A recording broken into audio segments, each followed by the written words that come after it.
You ready for this? As ready as I'll ever be. Ready as I'll ever be.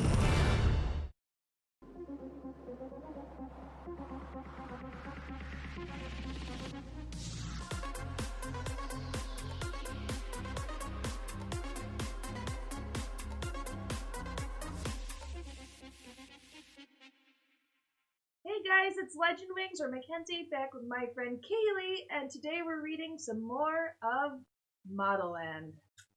Yay. Last chapter, Tookie's at the hospital. Oh, with the purses. With the purses. Yep. Instead of nurses, they're purses. And Dressed to Kill. And Dressed to Kill. That's her name. Purse Dressed to Kill. Whatever. And then Bravo was there because I don't remember plot. what's wrong with him. But It was literally because plot. And he feeds her. And then he was feeding her. It was less weird than the thumb in the mouth situation, but it was still quite weird.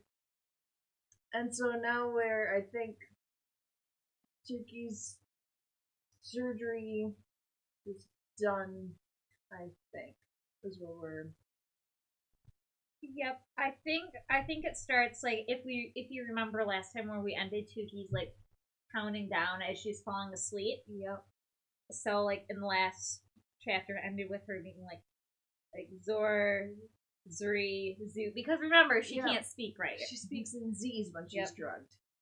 Right. Chapter 28. The Three Decrees.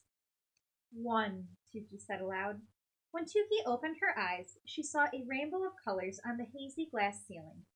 How beautiful, she thought. But I don't remember a glass ceiling in the "Oh, are you okay?" Or you okay? Yeah. She brought her hand to her lips. They were smooth, as if she had never been attacked by the vicious cats of the corridor. Then she sat up. There was no trace of Dr. Erica, or of Curse Dressed to Kill, Zizi, or Bravo. She wasn't in the fashion emergency department store anymore. She was lying not on a hospital bed, but on a long glass table that had clear glass chairs neatly tucked around it. A floor-to-ceiling window looked out onto the M Plaza. Ugh, I sleepwalked again? Where the heck am I? I don't know. That's not how anesthesia works. The walls were made of glass. On two long tables against the window sat all kinds of optical devices, spectacles of every sort, monocles, jewelers' loupes, microscopes, viewfinders, magnifying glasses, and even a large prism which cast a giant rainbow onto the floor. She reached out to touch a pair of ancient-looking glasses that had a pair of cloudy blue eyes drawn onto the lenses. As Tookie stared at them, the spectacles reared up on their eyepieces and glared back at her. Slowly, the cloudy film over the eyes vanished, revealing two hazel irises. All right. She crawled onto her hands and knees and looked down. The Golden Plaza was 60 or 70 stories below her, and it was nearly dark outside. She could barely make out some Bellas using the pliable gold surface as a mirror, fluffing their uniforms and hair. I'm in the M building, she thought, starting to panic. All the Bellas knew that this place was strictly off limits. Being found here would surely mean consequences Tookie feared to even imagine. She jumped up from the table, feeling a rush of lightheadedness. The Z-Med, she thought. There's still some left in my body. Tookie cracked open the glass door just a bit. The hallway walls were also made of glass panels, which went from clear to cloudy, then back to clear.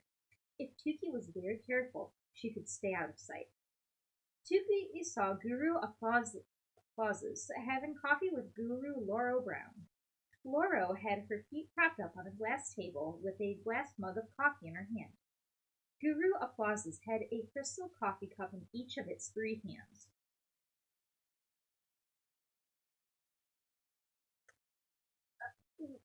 What is it, clutching one with its face? I think so.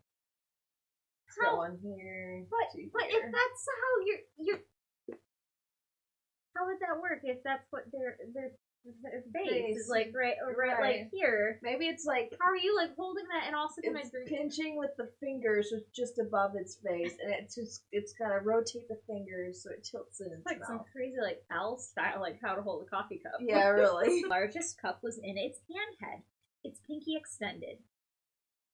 I still can't picture it. Whatever. When applause suddenly turned in Tookie's direction, she ducked and the glass wall went opaque. Whew, that was close, Tookie thought. Cautiously, she raised her head and peered through the wall across the hall, spying a large set of risers in the shape of a tic-tac-toe board. There were thrones in each square. The throne in the center square looked like it was made of pure diamond and crystal, and Gennaro Nars was in it. Tookie's heart dropped to her knees. The blood rushed from her brain. Gennaro Nars, sitting in the diamond throne, staring right at Tookie with those terrifying gray eyes. This is the thigh-high boot camp one, right? Yeah, I think so. A sly smile blossomed on the guru's face. He brought something to his lips. A whistle? A weapon? I'm going back to Copper Town, Tookie thought. This is it.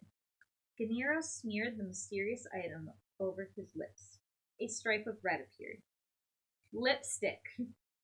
Yeah. Next, the guru blew a kiss straight at Tookie. He ran his manicured fingers through the unbound locks of flowing blonde hair and started to apply mascara to his lashes. And then it dawned on Tookie. The guru couldn't see her. He was admiring his own reflection in a two-way mirror. Angry voices floated from the end of the hall. Heart racing, Tookie tiptoed along opaque walls before they became clear again. Up ahead, Tookie spotted an emergency exit to the M sign with an arrow pointing to the left. Her way out, but she would have to pass the angry voices to get there. Slowly, she slinked closer to the exit sign. The muffled voices grew louder and angrier. 4 more glass doors. 3 more. She rounded the corner and approached a massive set of double doors. To Tookie's surprise and horror, they were slightly ajar. Persimmon stood guard outside, hands folded across her hard, flesh-colored plastic body, but she's facing the doors, not the hallway. Eavesdropping. A voice floated out from behind the door, and footsteps paced angrily. So tell me how you did it, huh? What did you do? Did you use a shovel? Your bare hands? It was the belladonna, in the flesh.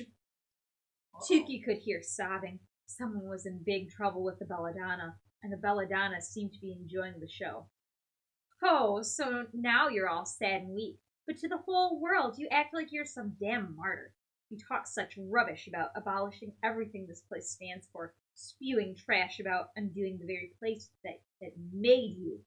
You scheming, conniving hypocrite. You phony, worthless wretch. The mere sight of you makes me want to vomit. If I'm so bad, so vile, so disgusting, why have me return here? Tookie's eyes widened. It was ... C-tilde L. Wow, I didn't see that coming.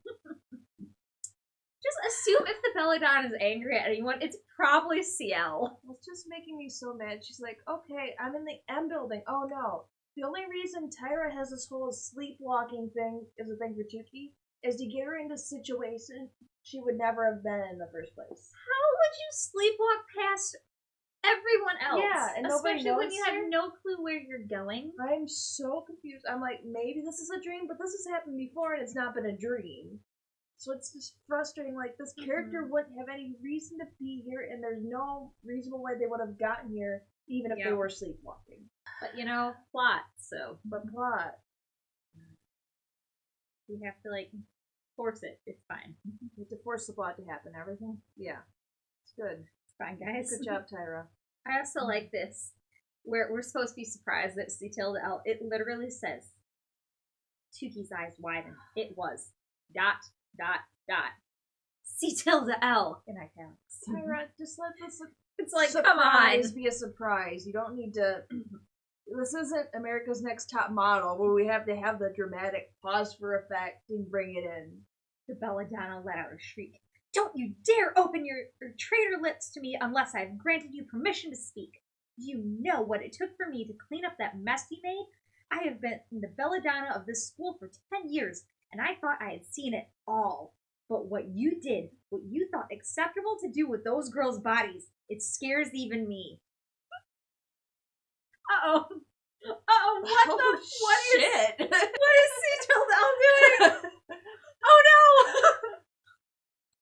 I don't know what to say right Because now. like before, it kind of sounds like that someone got murdered. Because before it was, so tell me how you did it, huh? What did you do? Did you use a shovel in your bare hands? What happened? Is she beating all the pretty girls that they're ugly too? Like, I don't know what's going on. I'm kind of scared now. Let's see. Tookie blinked hard. Girls' bodies. What did C. Tilda L do? The exit sign blazed in the distance. Tookie knew she should run for it as fast as she could, but she inched towards the belladonna's office door instead, closer to Persimmon. C. Tilda L's sobs escalated. The belladonna's voice lowered. Yes, dear. You frightened me, and no one can scare me. At least, that's what I thought. And now you've dug up some new trash. What are you planning to do with that round one, that wee one, and that wan one?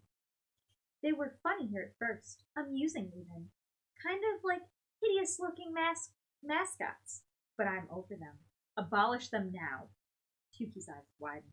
She knew immediately that the belladonna was referring to Dylan, Shiraz, and Piper. But she didn't mention me, Tookie wondered, both guilty and relieved that the belladonna had left her out. Uh-huh. I want to keep them around, C. Tilda L said boldly, her voice gaining strength. And you have no choice but to let me. The belladonna scoffed. Why in the hell would I do that?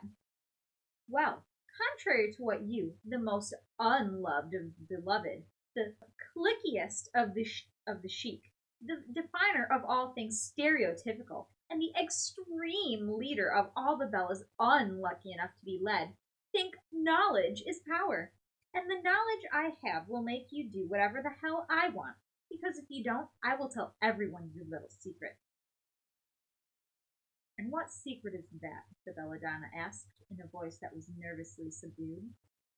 You made one grave mistake, C. Tilda L said, and I don't mean torturing me for half a friggin' year, or making me redo War of Words in my first-year uniform, or demanding I answer calls at the Modelland agency, where I've had to tell clients C. Tilda L is not available to model for you because she's an ingrate, or forcing me to clean the floors of the ugly room with my tongue, or gagging me like a horse while you pry my eyes open and make me watch old Modelland propaganda films for 7 hours at a time while you drip saline in my eyes so they don't dry out, or denying me food for 3 days in a row to slim my thick hips, or making me feel so crazy and deranged that I have to freeze my face into a half-pleasant expression to hide the agonizing pain my body is truly suffering from every day. Alright. I'm assuming she means, like, put, like, a bit in her mouth, Yeah, but that's not gagging. how that works. Horses still make sounds even when you do that. Mercy Tilda L. I just... But what did she do to these people? I don't know. This is just another scene I'm not feeling. I'm trying to decide why.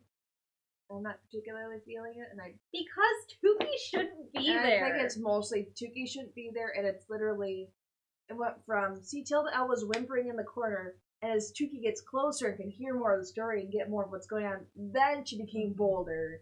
I'm like, it's just like such an inconsistent character.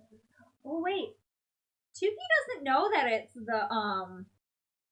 that it's C. Tilda L crying. She just hears someone sobbing. What if it was like someone else?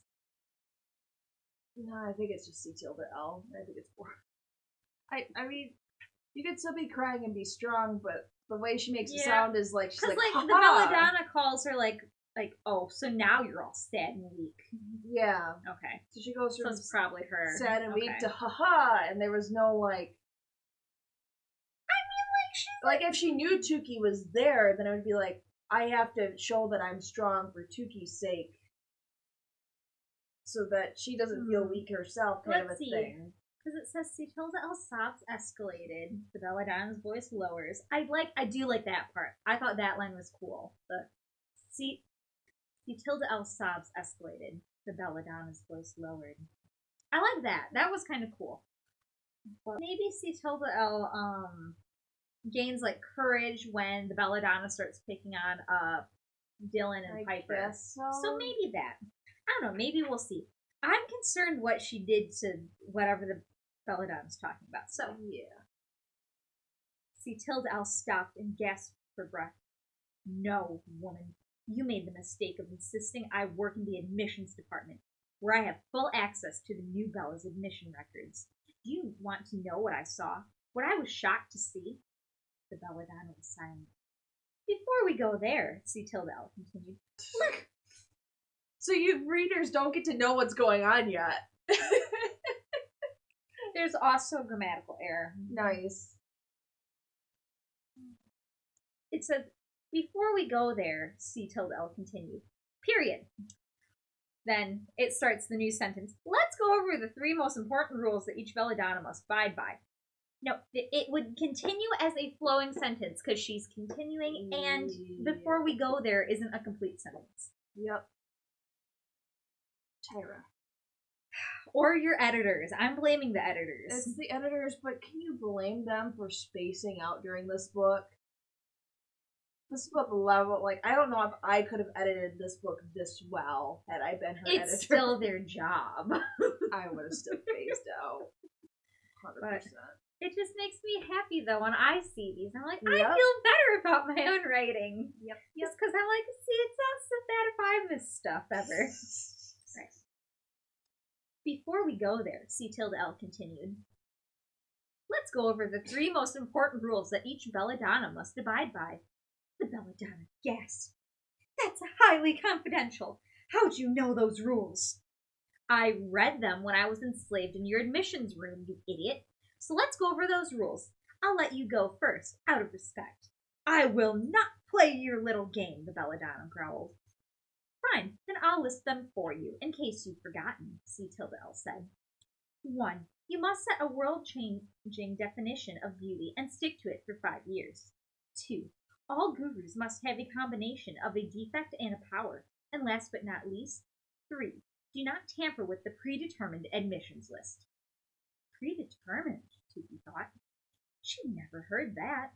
Girls everywhere trained and practiced and walked, hoped and dreamed. Nations made their fortunes promoting their local T-dots. Companies reaped massive profits selling beautification methods for hopeful competitors, pushing the message that the dream was alive for all. Desperate girls lost their lives every year to the Pilgrim Plague, certain that Modelland got it wrong. She thought of the protest signs in the square. It's all a sham, a phony exam. Were they right? You tampered with the official list of New Bella candidates, see Tilda L said. You scratched out one worthy candidate, and you know the consequences. You'll be forced out. You'll live a life of immense physical pain and suffering. The ugly room would be just the beginning. There was a long pause. Tookie waited, her heart pounding hard. See Tilda L, what you want? The Belladonna demanded. You're not abolishing those girls. I want them. Why? The Belladonna's voice was laced with something that almost sounded like fear. See Tilda L laughed devilishly, almost evilly. You know why. They're my experiments. If you don't let me, what I did to those girls' bodies... Wait, hold on. Okay. This is still C Tilda L talking. Alright. So there's another grammatical error. Good. It has C Tilda L talking, and it ends the paragraph, but it closes the quotes, which means that she'd be done speaking. Then it starts the next paragraph, and C Tilda L's still talking, but she's done this more than once at this point. So it really confused me because then I thought it was the Belladonna, but I was like, wait a second, she's not the one speaking. Okay. Ah, jeez. If you don't let me, what I did to those girls' bodies just might have to happen again. This time, I'll be successful. Let the death march begin. Come on, Belladonna. You're up for a little sacrifice, aren't you? The Belladonna sucked her teeth. Tookie bit down hard on her tongue to keep from crying out. Experiment? Bodies? Sacrifice? There was another long pause. Then the belladonna uttered one word in a tiny voice Tookie hadn't thought the woman possessed. Okay. Has she heard the belladonna talk before? Except at the, opening ceremony thing? Just like her voice speaking out of things, not like herself. Oh, that's right. She did speak. Yeah. Okay. Good girl, Tilda said, that she was speaking to a dog that had just sat at his master's command. You hold up your end of the bargain, and I won't say a word about your little experiment either. How you replaced a worthy candidate with Tookie De La Crème. Ooh. What? So the belladonna was the one that picked Tookie.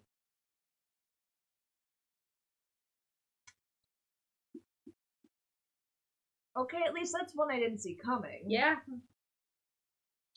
But so, Tilda was the one that obviously was sent out to go get Tookie. But, it seemed like she had forced Tookie through the gates, like they weren't even going to let her in. That's weird if the belladonna holds some crazy, shady stuff. She snuck the other three girls in. Tookie was able to go right through, and she had that's sneak the right. other three in. That's right. The sign was, the gate was confused, but it let her through. Yeah. You're right. Okay.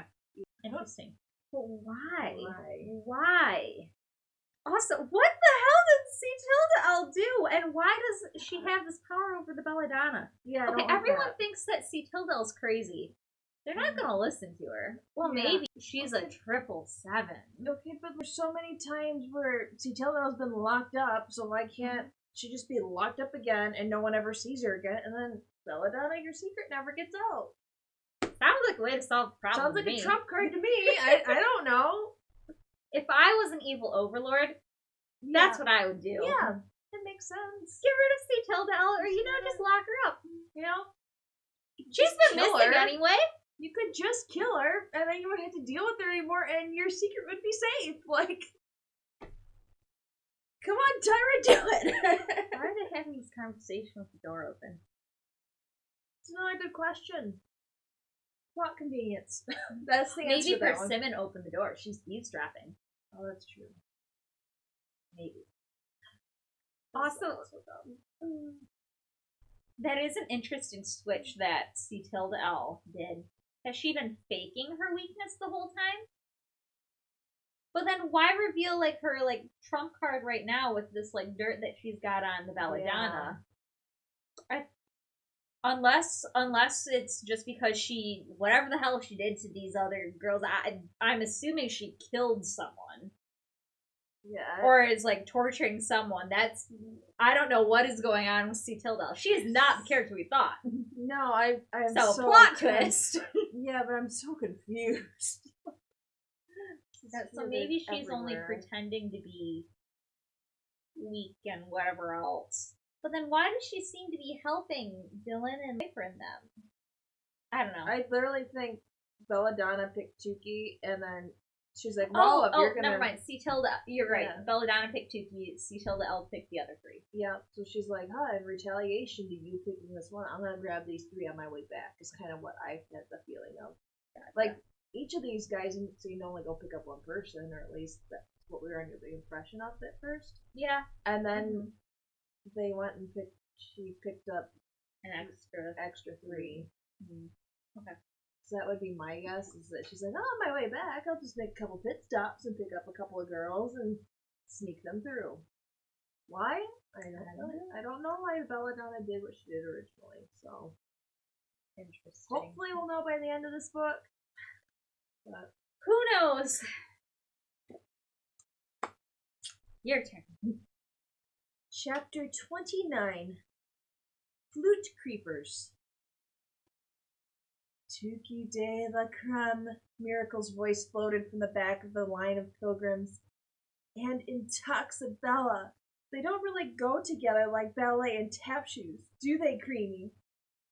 Of course they don't, Creamy snapped, stepping gracefully over a rocky outcropping. The pilgrims had been hiking for months. Bruised and battered, hungry and dirty, The pilgrims trudged to an overlook and collapsed against the rocks. How big is this diabolical divide? I don't know. I just can't picture Mrs. De La Crème or Miracle hiking in the wilderness for months. I'm picking imagine Grand Canyon would not take you months to go from one side to the other, right? No, it takes you can walk up and down it in a day. Even if you had to go from one part of it to the other. Mm-hmm. I don't think it would take you months. I don't know. I've never walked the Grand Canyon or anything. And they're also climbing up a mountain. Maybe you've got to go down the divide, which could be kind of like the Grand Canyon, then up the mountain. I don't know. It just seems like maybe they're really slow. Maybe. I mean, if maybe they've had to fight off whatever other monsters or right. I mean, if they're stepping gracefully over rocks, it might take them a while. Bruised and battered, hungry and dirty, the pilgrims trudged to an overlook and collapsed against the rocks. Suddenly, ominous winds blew in. The pilgrims raised the makeshift weapons they fashioned from random metal items they discovered on the mountain and sharpened. Abigail held up a piece of metal siding, Harriet a rusty belt buckle, Lynn what looked like a piece of a twisted car bumper. By now, they knew that as soon as these winds kicked up, horrible creatures known as tumble terrors blew in with them. But they'd learned the hard way. Abigail Good's legs had been deeply gashed by the unseen critters. One of the pug-sized creatures had extracted a 3-inch chunk from Abigail's mother's shaggy buttocks. Lynn, the pilgrim who had passed her Modelland prime but was still intent on reaching the peak, had lost the middle finger on her left hand when she batted at something crawling up her thigh. Lynn had wailed not in physical pain, but for the middle finger she planned to use to flip off one particular person once she was crowned an Intoxibellas at Modelland. Gotta keep your priorities straight. Only Creamy and Miracle remained calm. That's BS. These girls would be the ones sobbing in the back while they're one. I don't know. Maybe they're just so PO'd that Miracle didn't get chosen. That they're just we will do whatever it takes to get up this mountain. How is Miracle not bitching every 2 seconds? Well, I'm tired, Mom. I don't know, but Miracle also dances, so she must do she must be used to doing a lot of different physical activity and stuff. I don't know. At least I'm assuming. It just seems like I can't picture her hiking, but I would assume she's in pretty good shape. Maybe? I don't know. It just seems like odd character choices for the moment. They don't seem to jive with what I never would have picked either one of them as hikers, mountain climbers. No. So Creamy had packed her own special concoction made from insect repellent, paint remover, and turpentine to spray on Miracle's and her own limbs. The brew protected them from harm somehow, and then poisoned them with lead, probably, allowing them to be calm spectators of the vicious action the storms brought on. But they didn't let anyone else see the potion, let alone use it.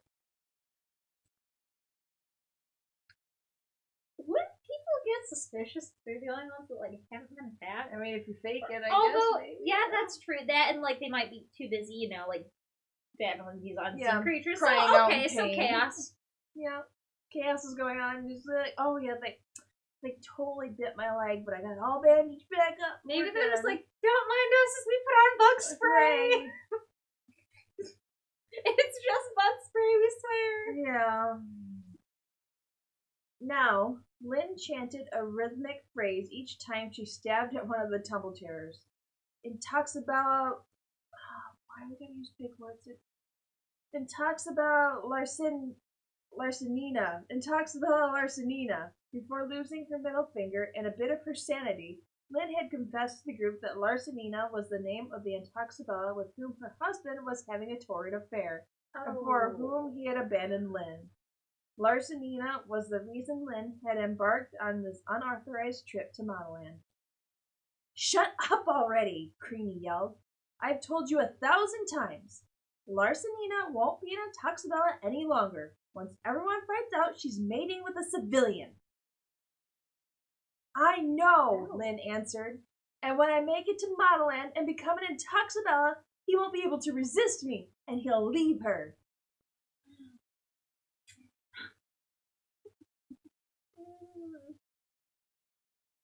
I think you'll be disappointed, Lynn. Yeah. I think you're going to be very disappointed. Lynn. Creamy chuckled.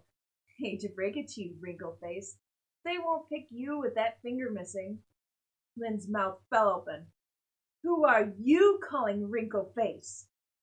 Meanwhile, the twisted, rabid, hunchback figure the pilgrims had named Hunchy expertly speared a tumble chair and hurled it to the ground. Then he took off his boot, revealing razor-sharp claws, lifted his foot, and sliced the creature's human torso. It yelped in a deep, human-sounding voice. Wait, so these are invisible creatures, Yeah, but they're humans. Uh-oh. we could. Uh-oh. Are they, like, the ghosts of all, like, the Modelland and, like, rejects or the other, like, pilgrims? I'm guessing they're the other pilgrims. Uh-oh. We're just like, we can't see them, but they're humanoid. They have human torsos. We can't see them, but they have these. She could have just left it as, like, let out a human, like, sounding like scream or whatever it is Right. she said, She didn't need to say slice the creature's human torso because we can't see it, right? I think that they're invisible. They said they're unseen. Yeah. Yep. Hunchy reached into the fresh gap in the torso, sifted through various organs that were still operating, and pulled out the pancreas. He then placed the entire bloody organ in his mouth. An unsatisfied look illuminated his face, and he quickly spat the pancreas out, wiping his tongue of any trace remnants. The sweet breads he desired, the reason for his trek, were so close, yet so far, within a certain pale-skinned Unica who resided in Modelland. Oh, so he's going out there just for Piper. Just for Piper. Sorry, Piper. You should have left your dome. Because apparently the Legizzards are going to get you. That is one desperate Legizzard. He is very desperate. I've gotta believe there's other people with albinism living outside of that dome somewhere in the world that it would be unless the Legizzards hunt you down wherever you are. Also, I'm curious, like, so I wonder if albinism, like, does anything specific, like, with the pancreas. Like, if it affects something specifically, because why are they after just the people who are albino? And, like, why is it specifically the pancreas? And why are they calling them, like, sweet ones? Yeah. Or sweetbreads, whatever they are. It's gotta be pancreas. I'm curious if there's actually, like, something that's actually affected in the pancreas by albinism. I don't know. Let's do some research. Yep. Macy Kamada slid his backpack straps over his shoulders and glared at his group. Okay, today marks our passage through the first level of the barrier. I love how hard Tyra is trying not to have characters swear, because any other book, if this were real life, which it is most definitely not, you'd be cussing it out right now. But instead, we're gonna go with, "Are you friggling sticking me?" yelled Jessamine. What was that? Are you friggling sticking me? Alright. On the first friggling level?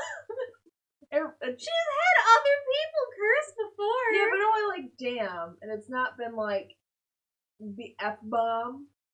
I don't know. No, I think But you're like, right. I don't think she she was has gonna dropped use the that. F-bomb.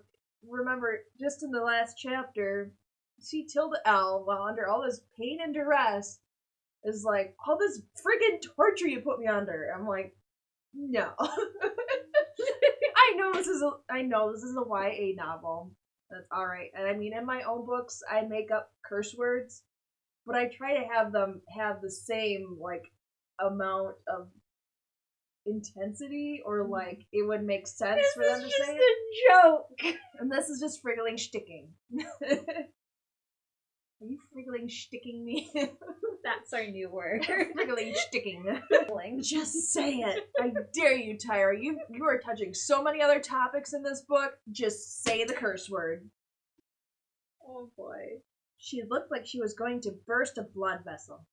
Jessamine was the prickliest of the pilgrims, and she clearly gave Miracle a serious run for her money in the beauty category, with her thick cocoa brown hair, warm sepia skin, and bright tiger-striped eyes.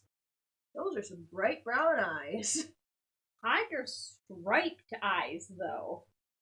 Are they, actually, orange with, black stripes? Maybe she's got contacts or something. Or, tattooed her eyes? Can you do that? I think you can. I'm guessing it's just such warm brown that you can see the, any of the darker details that would kind of create that. But, that's not something you would notice, I feel like, unless you're right here, so... Maybe they're all just your eyes. Your eyes! You're different! Get ready, pilgrims, Kamada said. This is the part where you all will crap your pants. Just say shit.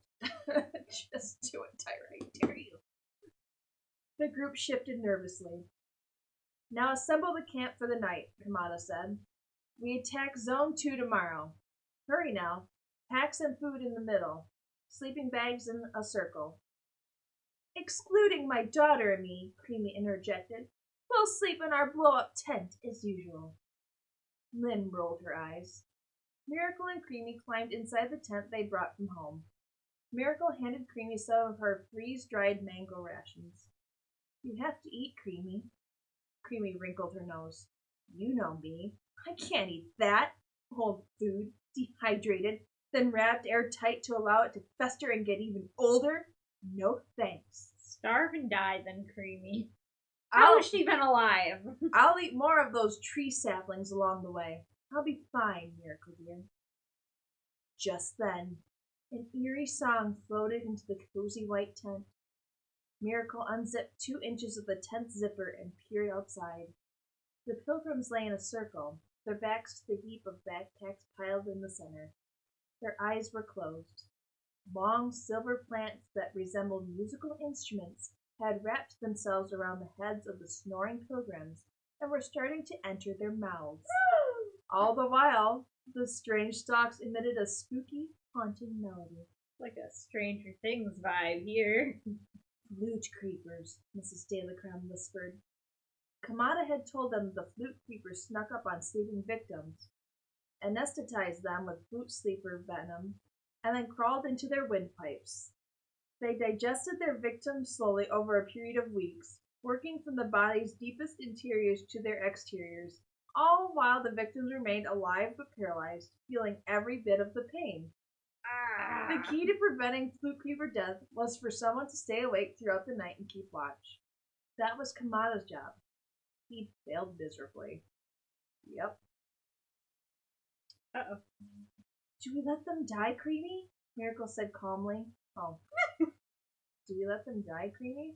Miracle said calmly, peering at the knocked-out pilgrims. The flute creepers were now about 1/3 of the way inside most of the pilgrims' throats. Their strength in numbers, Miracle dear.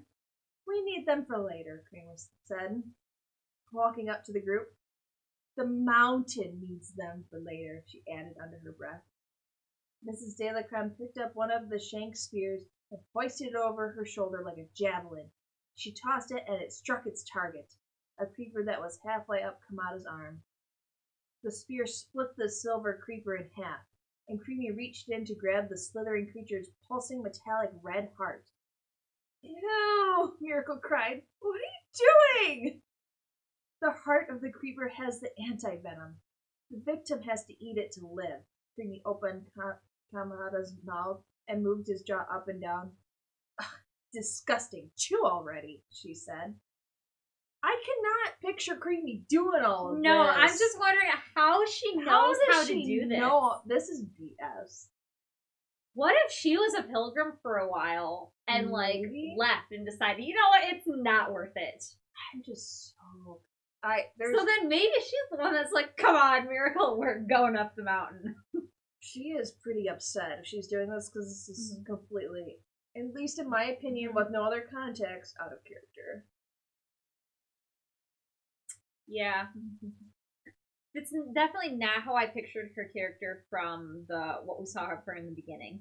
Yeah. But I would love for Creamy to have been a pilgrim and be affected by this pilgrim flag when she was younger. That would make sense. That would know how she, like, say she picked up the tips of, yo, you bring a tent. You bring the special spray that will protect you from these ghost thingies. So I hope that gets addressed. It's gonna be that, isn't it? Yeah. I hope so, because that's actually, like, kind of cool. An interesting character thing that she's not just mean mom. And, like, because then it would also make sense then of why she's so desperate to, like, live out her dream and force that upon Miracle, who seems to not really... I feel like she does care and wants to, like, go to Modelland, but what she really wants to do is dance. Yep. That's what she would pick if she had the choice, but her mom's been so forcefully, like, grooming her, essentially, to be like, this is what you want, this is your future, this is your life, this is what you were meant to do. That Miracle kind of just goes along with it. So I picture, like, Creepy being, as soon as Kiki gets taken, being like, come on, Miracle, we're going hiking. Kamada's mouth began to move on its own. Each time he bit into the creeper heart, silver and red blood squirted over his shirt onto his pants. And then Creamy went around and saved all of the pilgrims. Miracle gaped. Creamy, how do you know how to do that? Mrs. De La Crème looked off into the wild expanse around her, then stared cunningly at her daughter. Personal research, Miracle dear. Personal research. I think she was like a pilgrim. Yeah. Sounds like it. Oh, my turn? Your turn. Yay! Your turn again, unless you want me to keep going. I've got it. Chapter 30. D-Head and Dread. As in D-head. Yeah. And Dread. Tookie ran out of the M building faster than she'd ever run in her life. The journey was a blur. She had been on the 77th floor, and she knew she hadn't taken the elevator. Dang! Dang. But she only remembered charging down a few flights of stairs, and she couldn't recall dodging mannequins or gurus or snaking her way to the ground floor exit. But she had made it out of the building without being detected. Their security sucks. Their security really sucks. She ran across the gold-tinted surface of the plaza. The floor bubbled, creating for the first time not question marks, as it had when Tookie had arrived at Modelland, but three-dimensional Tookies. She ignored them. The last thing she wanted to do at that moment was primp. As she neared the D, her brain replayed the same questions over and over. Did the Belladonna really choose me over someone else? Is Miracle the person I replaced? Probably. Or is it a girl in another town across the world? A girl who's worse off than even I was? Shiraz had been right all along. Zizi had been right all along. The four Unikas had been blithely sailing along at Modelland, attending their classes, becoming more and more relaxed. And all this time, Tilda and the Belladonna were plotting to do things to them, to abolish them, to experiment on them, to do gruesome things. For the rumors always dealt with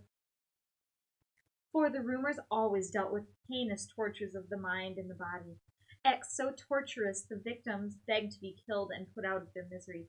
And when death came, it was not a reprieve, but eternal damnation. Suddenly, something else occurred to Tookie. The bodies the Belladonna had met. What a grammatical error. Jeez. That shouldn't be capitalized. Suddenly, something else occurred to Tookie. The bodies the Belladonna had mentioned to Tilda in the M. The horrible things Tilda had done. What if that had something to do with the experiments, torture, and sacrifice too? What if Tilda had taken the torture too far, had done something even Modelland didn't stand for? Wait, what torture are they standing for? What if Tilda had taken the torture too far? that implies that normal torture's fine, but she took torture too far. That's what that implies. Tookie! Or better yet, Tyra! The belladonna said Tilda scared even her. Oh god. Tilda is the most twisted, diabolical person here. Tookie headed straight for the path that led her to the D. The face-shaped hedge rustled, its expression turning from a sensitive smile to a disappointed frown as soon as it laid its ivy eyes on her. Even Bush wants to hurt me, she thought, barreling onward, and then slam! Tookie made contact with something hard and solid. You want to guess? It's not the dreamy Bravo, is it? But it is! Wow! What no. a coinky-dink. Oh no. Oh no. Whoa there, Creamy, Bravo said, his eyes scanning her from head to toe. No. Tookie gasped. What did you just call me? Bravo's smile faltered. Creamy? Because of the whipped cream you keep in that flour thing? Among other things now. His eyebrows rose. Tookie raised her chin a notch higher. If you know what's good for you, you won't ever call me Creamy again. Sorry! He held up his palms in surrender. Would D-head be more appropriate? The shape of your head reminds me of the D. No, it would be more appropriate. It'd be far more inappropriate to call somebody a D-head. Because I know that's not how he means it. No, it's not. But that's not what it sounds. What is the D building even shaped like anymore? I don't even remember. All I know is a D-head's a far worse thing. That's where a lot of young adults' minds are gonna go. Yep. Oh, it's okay, because Tookie thinks the same thing. Okay, cool. Excuse me? His insults were getting worse, sounding eerily similar to things Zizi would say. No, Tookie, I mean D-head in a good way. Bravo backpedaled. It's my favorite building here. I love uncommon beauty, and the D is a perfect example. He looked her up and down. It's a curious collection of peculiar things. Apart, they would be less than ordinary, but together, they're special. You remember me telling you I'm really into architecture, right? I would love to show you all my favorite buildings at Modelland someday. If you're interested, that is. Tookie lowered her eyes. Nope. Then she cleared her throat, remembering the task at hand. She had to get her friends and tell them what she'd heard, and they had to form a plan. It's like, poor Bravo, he's trying to be all flirtatious, and it's but like, sucks. He sucks at it. This poor guy. At least they both simultaneously suck They at both it. simultaneously But suck. Still, dude, you're a dude. You know what these words sound like and mean, even if you don't know. He Like, didn't think about it. I mean, like, who would have guessed that, Creamy would be like what her mom's called? Because that's creepy enough. Creamy is forgiven because he didn't know, but it's a weird nickname. First of all. Second, though, it's the D-head nickname that I'm like. No. You dingus. No, there are so many other unique things in this world that Tyra's created that you could have likened her to, and not just a building. Yep. He didn't think before he said. And not just her head, like this building. Like, D-girl. That's It's not necessarily done better, but it's not D-head, so you're not thinking dickhead. Just come out and say it. At least Tookie, brings up, she's like, excuse me? Yeah. Thank you, Tookie. And at least he figures out that, oh, shoot, that's not what I meant. Are you okay? Bravo asked. Tookie couldn't tell Bravo what she just found out. She'd violated all kinds of rules, spying on the belladonna, being in the M building. I'm fine. Your lips look perfect, Bravo said, eyeing Dr. Erica's handiwork. No swelling, nothing. They look right for your first kiss. First of all, how does he know that? But ew.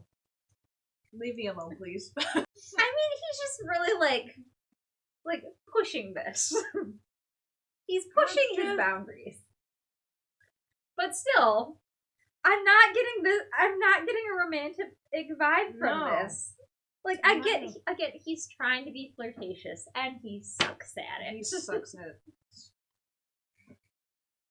If Tookie could have crawled under a rock and died right then, she would have.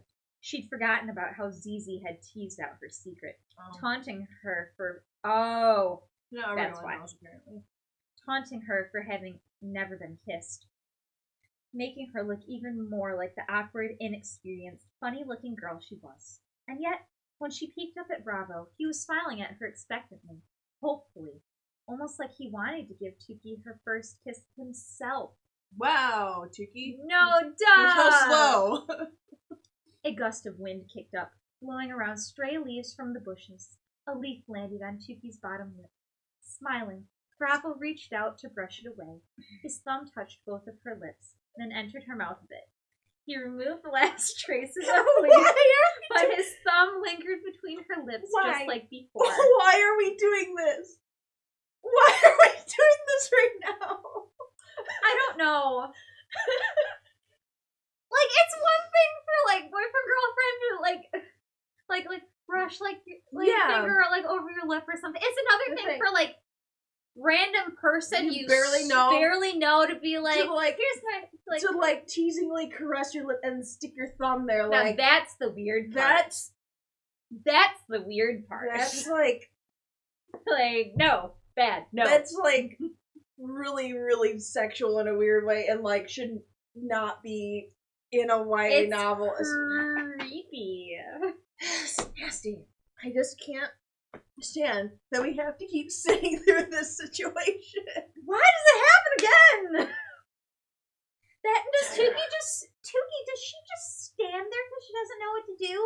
Why is there all this crap falling on her lips all the time? I mean, I guess, like, she's super young and super awkward that maybe she just doesn't know, like, should you run away? Should you just be like, dude, stop?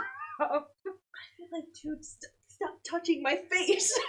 Like, bubble, I don't know space. you. I'm not in a relationship with you. Stop touching my face. Yeah, please. I'm so uncomfortable right now. Yeah, I'm like uncomfortable for her. I'm like sweating. It's okay, friend. It's okay. They'll be okay. I think. I make no for sure promises. I doubt it's gonna get worse than this, but it always could. Yeah. Okay. You good? I'm prepared and braced for whatever comes next. Tookie's heart pounded. Her knees wobbled. Her heart started to flutter, and she felt a warm gush through her core. Try not to suck on his thumb again! Oh, honey. Tookie! Honey! Tookie, no! No, honey, no! You have such pretty eyes, Bravo whispered. They're a mixture of chocolate and mint. See, now you could have led with that. That was much better. Except for the fact Tookie made a face. Yuck, I hate chocolate. You might hate it, but I love it, Bravo whispered. So, like, he's trying to flirt, and she's just, like, shooting him down. But, yes, this is better flirting than before. He should have led with this. Should have led with this. Yeah. And please get your thumb off her lips. Yep. Please. Blood crept to Tookie's cheeks. Seriously? Look, Bravo. She began to turn away. I really want to hate you. I mean, you're not my type. If you and I ever entered a Peppertown beauty pageant, you'd win every category. And well, it's kinda obvious. But you don't hate me, right? Bravo asked, almost sounding worried. Oh. But you don't hate me, right? Bravo asked, almost sounding worried. Tookie swallowed hard. No. She couldn't believe she was having such a candid, honest conversation with a guy. Especially this guy. In some ways, she wished Creamy could see her now. No, because your mother would be like, child, stop. Stop, honey. Boundaries. Please. There are boundaries. He is like a stranger. Oh, dear. She wished everyone at B3 could see her too, even though they never did. Good, Bravo said. He touched the side of Tookie's face as if she were clay and he was a sculptor. There's another error. Good lordy. Her pulled gently on a frizzy portion of her hair and smiled. Her pulled. Because it's still talking about Bravo, too. Her pulled gently on a frizzy portion of her hair and smiled. How do you miss that? I don't know. If you read this book, how do you miss that? Because they didn't read, they just got sick. They're like, oh, Yep. please let it end. Please let this be done with. We're going to stop halfway through now. Thanks, Tyra. Bye. I'm going to say it again because it's fun. Her pulled gently on a frizzy portion of her hair and smiled. His hand then moved to the back of her neck. Hi, Tookie said awkwardly to Bravo, as if she were just seeing him for the first time. Hi, he said back, breaking into the lopsided smile again. He moved closer. The hairs on the back of Tookie's neck stood up. A new paragraph! Because it goes from him speaking to now it's her head. Yeah. Is this going to be it? My first kiss? Am I ready? Is this actually happening? Nope. But then Tilde-L's horrifying words popped into her head again. I have to go, she said, turning away. Wait up, Bravo cried, but Tookie pushed past him before he could finish his sentence. She felt his eyes on her as she darted farther down the hedge, but she didn't turn back. And then there's the end break. Tookie ran into the D, sliding on the slick floor of her dorm room. Shiraz, Dylan, and Piper were there, in a cheerleader-type pyramid. They were yelling random things at Kamalini, who was ignoring them. What are you guys doing? Tookie was so out of breath she was barely able to get the words out of her mouth. We've been doing all kinds of hijinks for the last half hour, and she still hasn't looked up, Dylan answered, pointing to Kamalini. She's so lost in the headbanger, Shiraz said, waving her censure in the air. We make the bet to see how long it takes for her to see us. Dylan nodded. The girl who loses must give your bestie, Zar Opressa, a shove the next time she spews evil. Wanna play? Actually, guys, I need. Still out of breath, Tookie walked to her corner of the room and sat down on her as yet unmaterialized bed. She motioned for the girls to join her. While bed was appearing, Tookie formulated what she wanted to say. Isn't it not necessarily the bed that's appearing, it's just like the covers? Yeah. Whatever. And then it all spilled out of her in a flustered, emotional jumble. The Zed meds, finding herself in the M building. Wait a second. Piper's the one that took her there. Yeah, why did she just ditch her? I guess she just ditched her. Alright, you're probably fine. You don't know the way back. Bye. You should have waited for her, right? I would think so, especially if your friend is like a high on whatever meds they gave her. You probably should wait for her. Probably. Bring her home. Make sure she doesn't sleepwalk somewhere. Probably. The Zed meds, finding herself in the M building, Gennaro and the lipstick, Persimmon listening at the door, and the awful conversation between the Belladonna and Tilde-L. We're not supposed to be Bellas here, Tookie finished. Oh, sorry. We're not supposed to be Bellas here. Tookie finished. I know the sacrifice rumors are true. See, look, another grammatical error. Yep, another period, not a comma. They just gave up. They really just gave up. 100%. You can tell that they're just the last couple of chapters, so many errors. They're probably like, no one's gonna read through this anyway. Like, they would have stopped by now, we're good. The three girls stared at her as though Tookie had sprouted another head. Wait, what you hear Tilde-L say again? Shiraz said. Tookie looked at her friend's worried face and for a moment felt like this whole mess was her fault. How? It's not. Whatever. She wanted to hug Shiraz tightly, to tell her it would all be okay, but Tookie knew they were far from okay. Then she glanced at Kamalini, but she was still listening to her headbanger with her eyes closed. As far as they know. Yeah. Tilde-L said that she wants to experiment on me, and she sounded like a demon when she said it, she whispered, and the Belladonna wants to do the same to me. that's necessarily what the Belladonna's doing. I think the Belladonna's just like, how weird a person can we put in here? I need something different. I almost wonder if Belladonna's like, I'm gonna throw in a weirdo so everybody has somebody else they gang up against, kind of a thing. And everybody else is gonna get along if they're all mad at this one person for being here. Maybe. Everyone gasped. Are you sure they meant to experiment on us in that way? Piper asked. Human sacrifices that lead to our agonizing deaths? Tookie took a deep breath. She hated telling her friends about this, but they had to know. Yes, I'm sure. No, you're not sure. You're not sure at all. You have no evidence for this. I think Ctilda's done this before. See, I have a minor sleepwalking problem I've been struggling with since I could walk. And the first night here, I sleepwalked and saw Ctilda. It was weird. She was chanting in some dark red basement here, and she was beating herself to a pulp, and she kept saying, I'm sorry, I'm sorry, I'm sorry. And today, the Belladonna kept referring to this awful thing Ctilda did to dead bodies. And I think the things I saw are connected. I think she was apologizing to the people she tortured and killed, but she's ready to do it again. You have no evidence. You should be extremely careful. I don't think that's what it's a red herring. Uh-huh. It's a red herring. Yep. So that we won't trust our supposed hero come our time of need. Yep.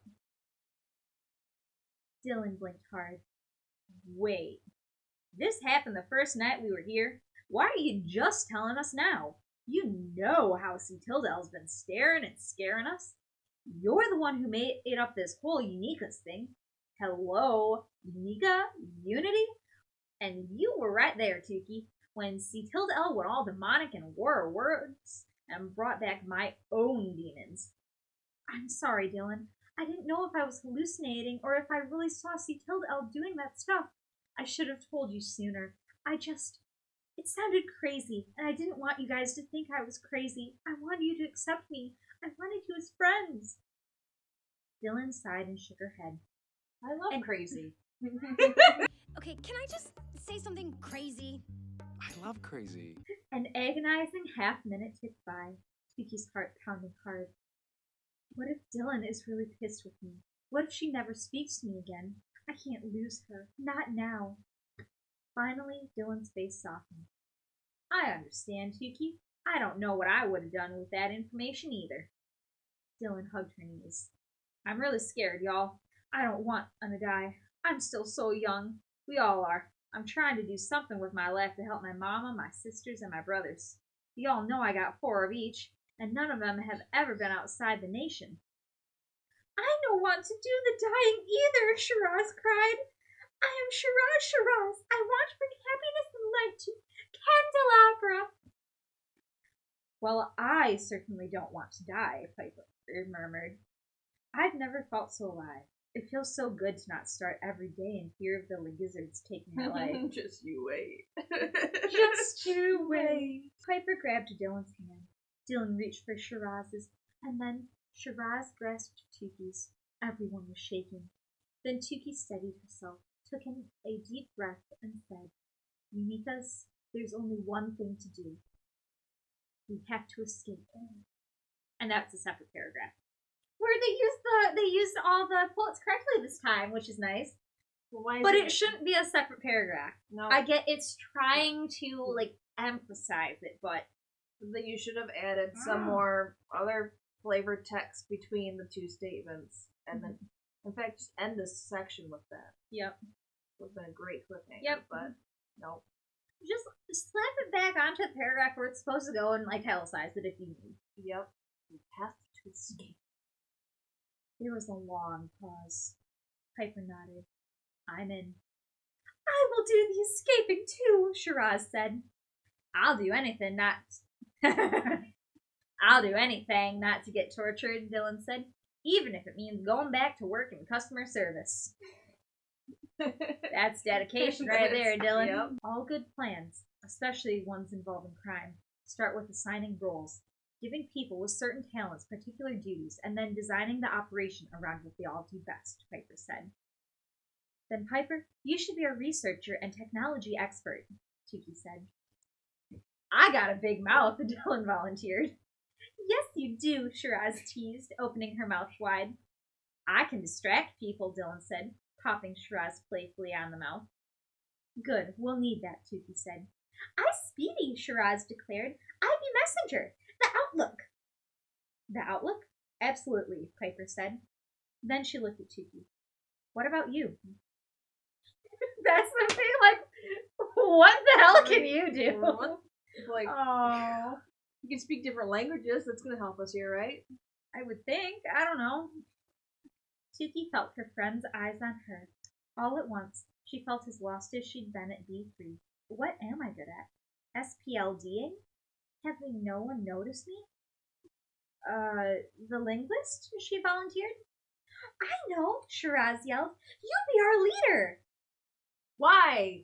Piper's good at this. Exactly. Huh? Tookie swallowed. I'm not really leader material, guys. Who says? Dylan stood up and placed both her hands on her shapely hips and said, Who got our scaredy butts out of the THVC without us going through the home doors like all those other girls? Who commanded we hightail our punk booties onto the Belladonna's lion tongue and Catwalk Corridor? Who thinks Tookie should be head Bella in charge? Show of hands. No. Dylan raised a balled fist in the air like she was inciting a revolt. Shiraz and Piper did the same. It's unanimous, Tookie. You're the official leader of the Unika's escape plan, Piper said. Tookie shut her eyes.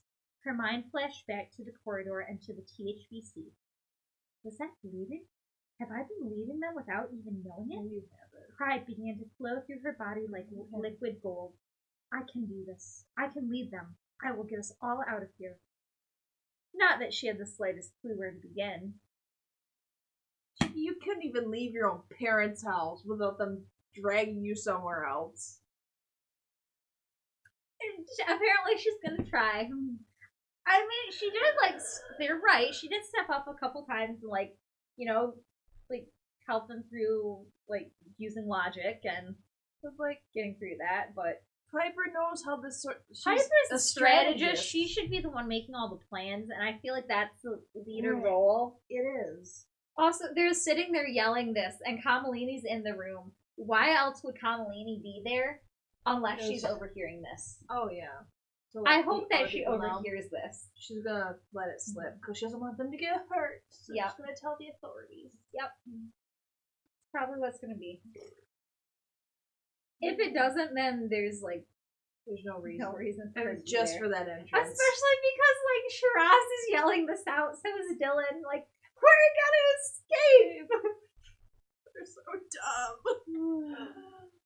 Lovely trio of chapters right there. Yep.